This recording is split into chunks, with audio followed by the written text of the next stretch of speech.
Eh bien, bonsoir mesdames et messieurs, bienvenue sur le Bio Show. Nous sommes le 15 janvier de l'an de grâce 2020 et je suis déjà en grande conversation visiophonique avec quelqu'un que vous avez déjà probablement vu il y a 2 ans sur le Bio Show qui s'appelle Gauthier Brosse. Gauthier, bonsoir. Bonsoir Jean-Michel, bonsoir tout le monde. Alors derrière, on voit une photo de ton gamin. Oui, oui, il est tout neuf, je viens de Ah, il l'avoir, est il a tout 4 neuf. mois. Léonard. Léonard, ça c'est marrant tout plein. Alors dis-moi, est-ce que tu peux partager ton premier CAD? Alors toi, tu reviens sur Napster, non? En fait, on a fait un échange peer-to-peer de crypto-monnaies. Je vais vous montrer donc les slides. Donc, c'est une sorte de. Donc, j'ai dit Napster, mais c'est pour expliquer en fait le peer-to-peer. Et donc, voilà, donc ça s'appelle FreeExchange.io. Ouais. Et c'est un échange de crypto-actifs en peer-to-peer. Voilà, donc je dis trois exchanges et le Napster des crypto-actifs, c'est-à-dire qu'on va pouvoir faire des échanges de crypto-monnaies directement d'un wallet à un wallet. Donc, C'est-à-dire que toi, tu as des cryptos, moi j'ai des cryptos, on peut se les échanger? voilà, c'est un peu plus compliqué que ça, mais en tout cas, l'échange se fait directement d'un wallet à un wallet. Je vais vous montrer avec les autres diapos un peu comment ça fonctionne. Oui, mais moi, si j'ai un wallet qui est différent du tien, Je vais te montrer. Il y a pas, tu vas bien comprendre. En fait, c'est bah, tous les wallets de type RC20 sont les mêmes. Après, même si tu utilises une technologie différente pour assurer la gestion, c'est sur la même technologie. Donc, j'ai fait une première slide qui s'appelle le problème des bourses centralisées. Donc, il faut savoir aujourd'hui que quand on fait de la bourse, qu'on est en train de trader des actifs numériques, on va sur des sites comme Binance, comme KuCoin et OKEx. Et dans ces sites-là, en fait, on va déposer ces crypto-monnaies et après, on va faire des échanges qui sont un peu des échanges virtuels jusqu'au jour où on va retirer en fait soit nos gains, soit nos pertes. Et à ce moment-là, l'exchange va nous renvoyer donc, nos cryptoactifs. Donc, ça pose certains problèmes. Le premier problème, c'est qu'il y a eu énormément de hacks des exchanges. Il y a eu, je crois, j'ai trouvé 1,5 milliard qui ont été volés. Il y a certainement beaucoup plus qui ont été hackés. On se rappelle notamment de MTGOX, où il y avait 15% ouais. de tous les bitcoins qui avaient été volés. Il y a eu même un hack de Binance, quoi. Ils se font régulièrement tous. Upbeat, je crois aussi en Corée, quoi. Ils se font relativement rançonner. Et quand ils se font rançonner, ben, souvent, c'est un impact sur le client qui ne peut pas récupérer ses fonds. Donc ça a créé un manque de confiance dans la capacité des fonds disponibles de ces exchanges-là. C'est à ce moment-là, si tous les traders retirent les fonds, est-ce que l'exchange a les moyens pour payer tout le monde? Est-ce que les exchanges ne puissent pas dans la caisse justement pour leurs frais de fonctionnement? Après, il y a un autre problème, c'est les problèmes légaux liés à la garde des actifs numériques, c'est-à-dire que garder les actifs numériques, ça a des conséquences légales et donc du coup, c'est un peu embêtant.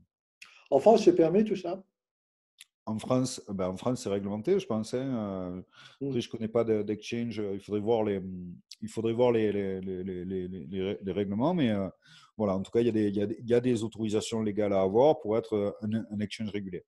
D'accord. Et Et, qu'est-ce ap- que tu entends par swap? et après, donc les swaps, c'est des échanges. En fait, par exemple, admettons, j'ai un crypto-actif que j'ai créé et j'ai envie de l'échanger contre un autre crypto-actif. Par exemple, on va dire le SAT qui est ma crypto, et j'ai envie de l'échanger contre, par exemple, le Jetcoin qui est le crypto-actif d'un copain. Si je veux échanger ces deux cryptos et que je suis sur un exchange de type centralisé, il va falloir que je passe par une paire de références, par exemple par du dollar ou par du Bitcoin ou par de l'Ether et que je fasse deux échanges à ce moment-là. Hmm. Et en plus, et en plus de ça, suivant les exchanges où je suis, les deux cryptos ne sont pas listés. Donc, du coup, je ne vais pas pouvoir faire cet échange-là d'actifs numériques. Donc, grâce à mon système, je vous montrerai tout à l'heure dans la démo, on va pouvoir échanger deux cryptos totalement différentes, directement l'une avec l'autre, et avec la certitude d'être payé. C'est-à-dire qu'aujourd'hui, le problème, si moi je veux faire un échange avec quelqu'un, il y a forcément un problème où il y a un qui va devoir payer avant l'autre. Et du Mhm. coup, il y a une perte de confiance. Grâce à mon système, ça permet de faire des échanges sécurisés. D'accord. Quel est l'intérêt de faire de l'échange de cryptos? Moi, mes cryptos, je voudrais les garder. Si vous voulez, par exemple, un jour vous croyez à l'Ethereum, un autre jour vous croyez, par exemple, Ah, au, d'accord. au VeChain, ou vous pensez qu'il y a une plus grosse opportunité, vous allez vouloir vous séparer de vos Ethereum au profit de MakerDAO ou d'une autre crypto qui pour vous peut porter plus de gains, ou ne serait-ce que pour l'utilité. Par exemple, le DAI, qui est un stablecoin sur le dollar, par exemple, à un moment, ben, vous pensez que l'Ethereum va chuter, vous allez avoir tendance à vouloir transformer vos Ethereum en DAI pour justement pas subir la perte.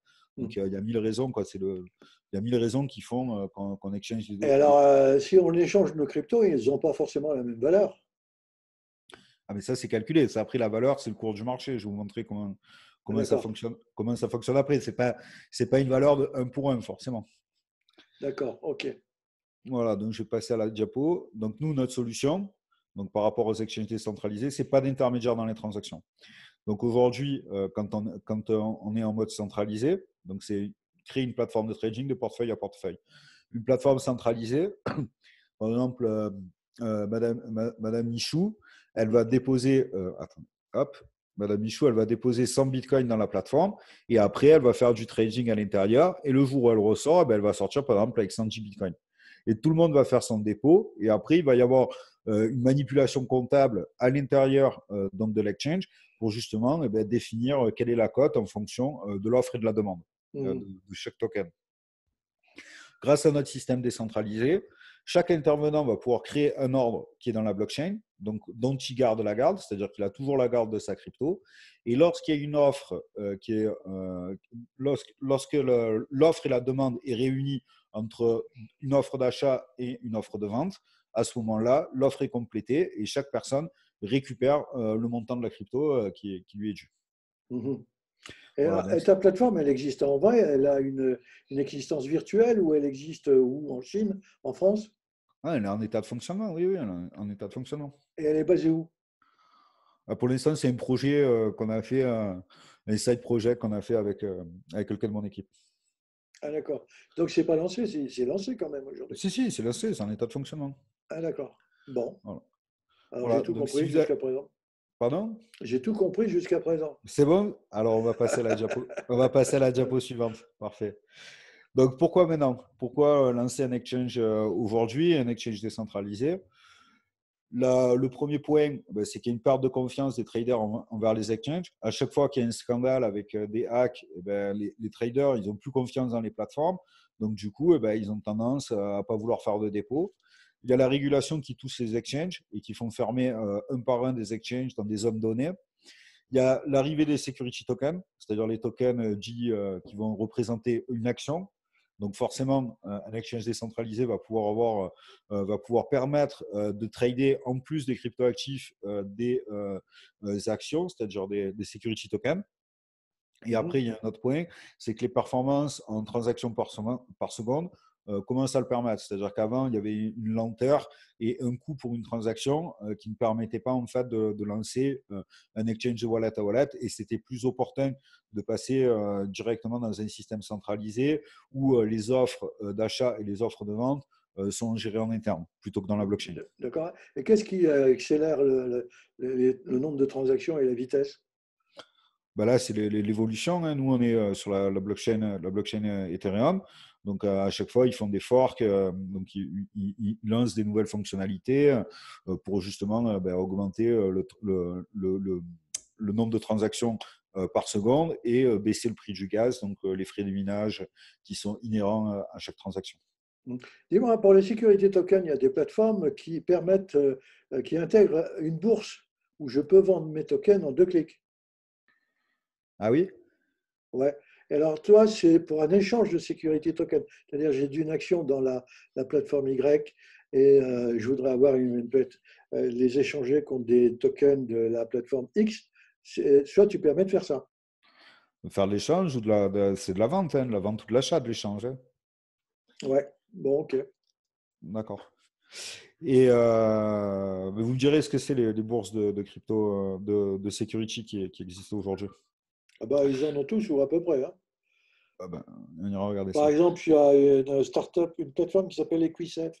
Je ne sais pas si c'est installé aujourd'hui. Equisafe qui fait comment ça s'appelle, de la tokenisation de biens immobiliers, D'accord. Et la bourse existe déjà. où elle va exister sous peu. Oui, c'est différent. Donc, on parle aujourd'hui d'un marché énorme. Donc, j'ai pas eu le temps de faire des recherches parce que, en fait, j'avais pas envie de perdre du temps à faire une étude de marché. Mais je suis certain que c'est un gros marché, plusieurs trillions. En fait, les échanges déjà de cryptoactifs, ça dépasse le milliard de dollars par jour. Donc, c'est un marché qui est conséquent. Et donc, je me suis permis de faire l'impasse sur l'étude de marché. Donc, je vais passer à la slide suivante. Mhm. Donc, notre business model, comment on fonctionne? On prend 0,1% des transactions, plus il y a quelques centimes par transaction qui sont faits pour le minage. Et après, dès qu'on veut lister un actif numérique sur notre plateforme, on prend 5 000 $ en BTC et c'est gratuit pour les 10 premiers qui nous contactent. Alors, si les choses qu'on échange qu'on échange, pardon, n'ont pas la même valeur, comment ça se passe? C'est une bourse, Jean-Michel. Donc, il y a des offres de vente et des offres d'achat. Ouais, Et c'est lorsqu'il y a la réunion entre la volonté de vendre et la volonté d'acheter que la transaction est effectuée. d'accord. Et toi, ce que tu apportes en plus, c'est le listing défi. Après, j'ai un listing fee, c'est le prix en fait pour lister un actif numérique. C'est-à-dire que si aujourd'hui, toi, Jean-Michel, tu es détenteur du Biotoken, tu as envie tu as envie de le lister pour qu'il soit tradable, et Ouais, ben, nous, on va pouvoir te le lister. Et à ce moment-là, il sera échangeable avec n'importe quel type d'actif numérique. d'accord, mais il faut que je te paye 5 000 $ ou l'équivalent de 5 000 $. Voilà, l'équivalent de 5 000 $ en BTC. Et alors aujourd'hui, tu as déjà des clients là-dessus? Non. Non, mais comment tu vas commercialiser ton affaire? Ben, je vais te montrer après. Ah bon, bah alors continuons. Voilà, je vais te montrer après. Donc voilà, donc le produit, on va aller le tester, c'est plus simple. Je l'ai mis là. Voilà, on va aller le tester ensemble, c'est plus simple. Ouais. Donc ça ressemble à une plateforme de trading classique, sauf que derrière, ben, c'est en peer-to-peer, c'est de wallet à wallet. Donc je vais passer sur l'exchange à proprement parler.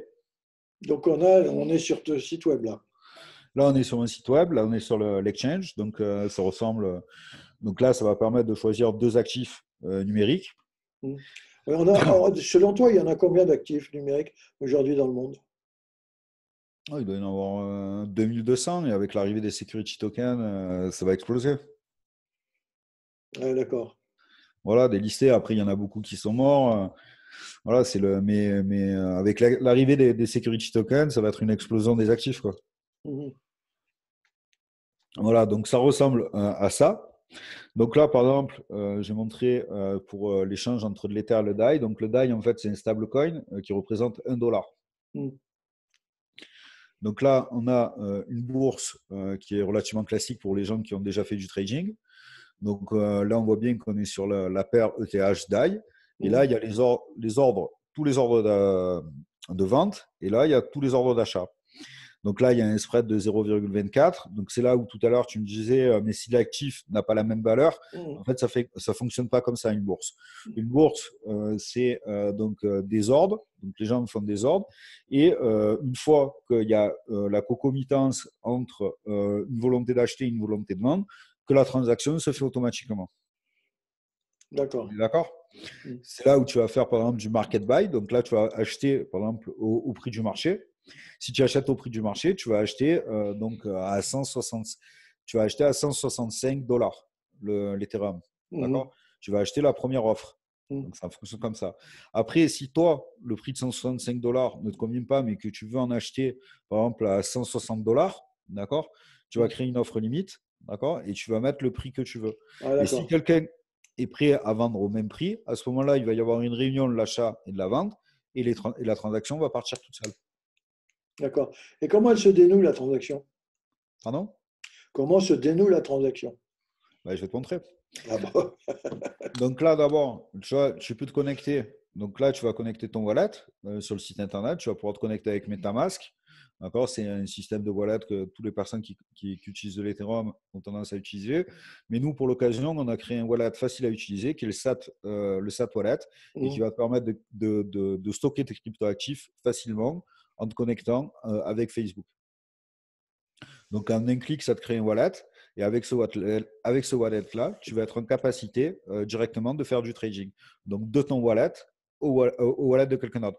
Mais je n'ai pas besoin de te connaître, Jean-Michel, pour pouvoir faire ce trading-là. En fait, quand quelqu'un va faire un ordre, il va aller dans la blockchain. Et si quelqu'un a la volonté d'acheter au même prix que toi, tu es prêt à vendre, automatiquement, la transaction va être effectuée.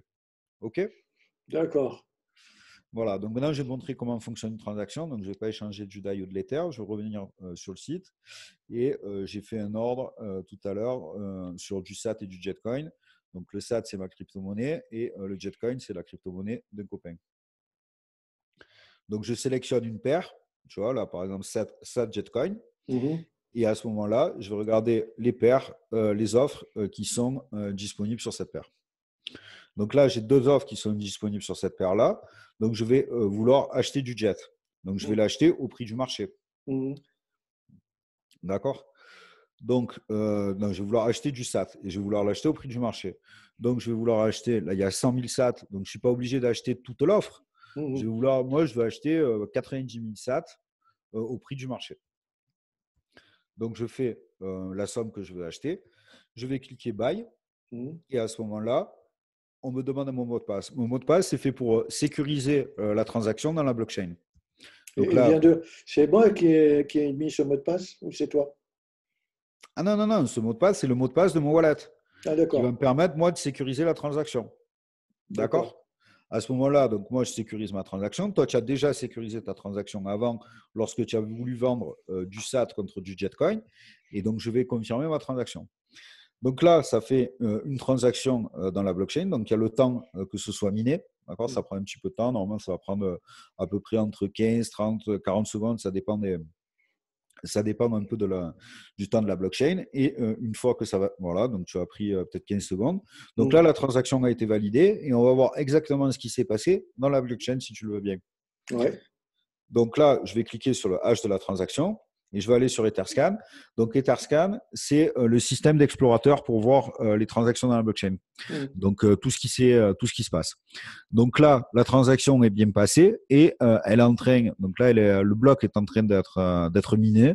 Donc c'est pending. Donc la transaction est partie et le résultat va bientôt arriver. Donc c'est estimé à 1 minute et 26 secondes. Ça va durer beaucoup moins de temps. Ça a duré 41 secondes pour faire le transfert. Donc là, on voit que, tu vois, les tokens transférés, d'accord? Donc là, ils sont partis du wallet, de mon wallet à moi, d'accord? Pour aller dans le wallet de la personne qui avait fait l'ordre de vente. Et inversement, donc la personne qui avait fait l'ordre de vente a envoyé, lui, à mon compte, donc les SAT qui correspondent, les 90 000 SAT qui correspondaient au Jetcoin que j'ai payé. Et là, 2 transactions ont été faites qui correspondent en fait aux frais de transaction des 0,1% qui sont allés sur le wallet de notre exchange. Et le coût total de la transaction a été de 27 centimes de dollars. Eh bien, est-ce que les banques traditionnelles s'intéressent à ça? Elles ont tout intérêt à s'y intéresser. Oui, mais aujourd'hui? Je ne travaille pas dans une banque, donc tu le regrettes. Dis-moi, qu'est-ce que tu penses du Libra, toi? Le Libra, à voir, hein, pour l'instant, c'est pas sorti. Hein. Oui, mais est-ce que d'après toi, ça va sortir? D'abord, c'est le premier point. Apparemment, ça devrait sortir. Nous, on a commencé à regarder parce qu'il y a quand même un peu d'informations au sujet des smart contracts. Et nous, on est développeurs de décentralisation d'applications. Et je ne sais pas si tu te souviens, mais la première fois qu'on s'est rencontrés, c'est quand j'avais inventé le live streaming sur Facebook. Donc, on est très intéressés donc à tout ce qui se passe sur Facebook. On a 4 millions d'utilisateurs sur nos applications Facebook. Donc on va suivre le Libra de près. On va voir quand il sort. Après, il a le défaut d'être en pleine lumière, donc forcément, ça attire les politiques, les avis de tous bords, la peur aussi. Hein, donc, à voir une fois que ça sera sorti. Et alors, et les Chinois, qu'est-ce que tu en penses? Ils vont arriver aussi dans ces domaines? Les Chinois, ils ont toutes les compétences pour pouvoir arriver dans le domaine. Voilà. Après, nous, quand on travaille dans la blockchain, on a tendance à avoir un monde totalement décentralisé, sorti de la régulation. D'ailleurs, c'est un peu le sujet de de notre DEX, en fait, de notre système en peer-to-peer, c'est-à-dire enlever l'intermédiaire qui va avoir donc la garde de ces tokens. Donc, nous, on voit un monde tout décentralisé. Il faut voir dans quelle mesure les États sortent leurs crypto d'État. Est-ce que ce sont des stablecoins? Est-ce que ce sont sur des chaînes publiques, des chaînes privées? C'est beaucoup de questions. Bon, bah écoute, on y reviendra. On peut en parler encore pendant des heures, si je puis dire. Qu'est-ce qu'on peut rajouter là-dessus? On a parlé des STO. Toi, les STO, tu vois, ça va exploser, ça, Ben, les STO en tant en tant que qu'action. comme security token offering, ça pose des problèmes juridiques, donc d'appel public à l'épargne. Ouais. Donc il faut voir le cadre réglementaire qui va être posé autour. Après, moi, je crois beaucoup au security token sans le offering. Donc, le fait de pouvoir numériser une action, de numériser le registre de mouvement de titre sur la blockchain. Et à partir de là, une fois que le registre de mouvement de titre il est tokenisé sur la blockchain, ça va être l'ouverture du marché aux 99% des entreprises qui en sont exclues. Je travaille sur Et- le sujet d'ailleurs. L'exchange est une partie. Nous, on avance step à step. D'accord. Et toi, tu vois l'explosion démarrer quand? Dans un an, dans 2 ans? Bah, l'explosion, elle a déjà eu lieu. Hein, Oui. Bah, voilà, c'est après le début. il va y avoir l'explosion a déjà eu lieu, il y a eu la crise qui allait avec, un peu de la même façon qu'il y a eu la crise des années 2000 avec l'Internet. Donc le grand n'importe quoi, il est déjà passé. Maintenant, le secteur des crypto-monnaies, le secteur de la blockchain, maintenant il s'est professionnalisé. C'est normal, c'est comme on regarde un gymnaste dans les années 20, il faisait 2 tours de la barre et tout le monde applaudissait. Aujourd'hui, il faut faire un triple loose piqué avec atterrissage droit. Donc, donc ayant apporté beaucoup plus de monde dans la discipline, le niveau par là même augmente. Augmente, ouais. Et voilà, donc il y a eu du grand n'importe quoi, il y a eu l'explosion. Maintenant, je crois que c'est la compétence qui est la plus recherchée aujourd'hui sur LinkedIn, Ouais, c'est les ouais. compétences blockchain. Donc, passer l'engouement un peu fou, la folie, ben, aujourd'hui, les applications réelles vont sortir de plus en plus. Ça va être des sujets sur lesquels on travaille, nous, avec mon Bon, équipe. bah, on aura l'occasion de se revoir alors, Ben oui, moi, ça c'est toujours un plaisir de de venir faire part discuter. un peu Ouais, des innovations qu'on crée chez nous. ouais, On est un peu comme Xerox. Je ne sais pas si tu connais Xerox à l'époque d'Apple. ouais. Il Ils avait avaient tout dit, inventé. pardon? Xerox avait inventé beaucoup de choses et Apple lui a piqué. Oui, voilà, voilà. On disait que chez Xerox, il y avait les 50 meilleurs ingénieurs de la planète, mais en fait, il n'y a jamais eu plus de 30 personnes, quoi. Xerox, Palo Alto. Hein. Mais, euh, Mais voilà, donc nous on continue de développer. On aime bien avoir des gens qui viennent, qui testent, qui travaillent avec nous dans ce sens et to make the blockchain great again. Ok. Bon, bah écoute, sur ces bonnes paroles, on va souhaiter, on va dire au revoir à tous ceux qui vont nous écouter. Nous, on va dire bonsoir d'abord, et nous, on reste connectés. Ça va, D'accord? ben bonsoir tout le monde, merci de nous avoir Bonsoir. écoutés. Au revoir.